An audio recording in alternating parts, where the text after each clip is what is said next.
Tributes across the House to Sean Tracy and the bonus for the Labour Party. The Peruvian president defends the assault that ended an 18-week siege. The tribunal hears Margaret Heffernan seemed stunned by reports of her brother's largesse. And the 25 couples married by the church but not by the state.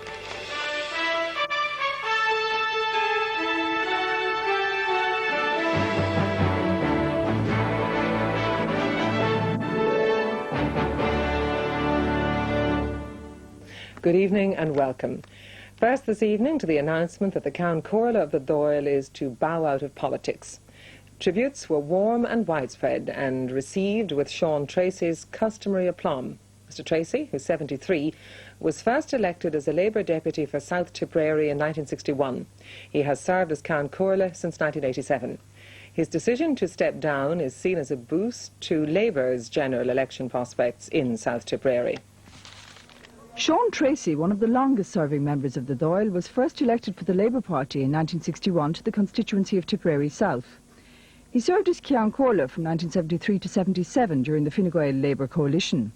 He was a member of the European Parliament in the early 80s, and in 1985 he lost the Labour whip when he voted against the family planning bill of that year, and he became an independent. In 1987 he was again appointed to the office of Ceann Comhairle by the then Taoiseach Charles Haughey, and he's held that position for the last 10 years.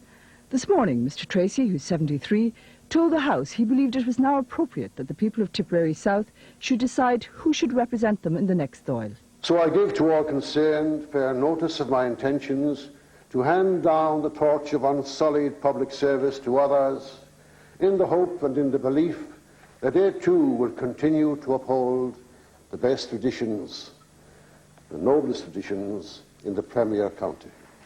His retirement takes considerable pressure off his constituency colleague, Labour Deputy Michael Ferris, who, because of the Ceann Comhairle's automatic re-election, had been almost certain to lose his seat in this new three-seater constituency.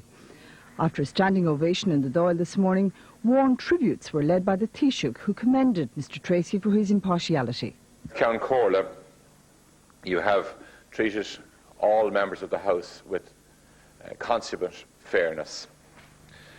You have also, I think, in the decision you have taken, which you've announced today, shown a willingness to put the interests of the people of South Tipperary first, in front of any interests that you might have had personally.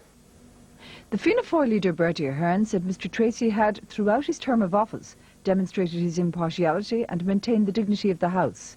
And the Taoiseach said the whole House could be proud of the manner in which he had performed his duties. Tributes were also paid from the leaders of the Progressive Democrats and Democratic Left, as well as several other deputies, all of which provoked a wry response from the Ceann Comhairle. You know, the tributes have been such that I've had to kick myself to ascertain if I was still alive. I wasn't dead.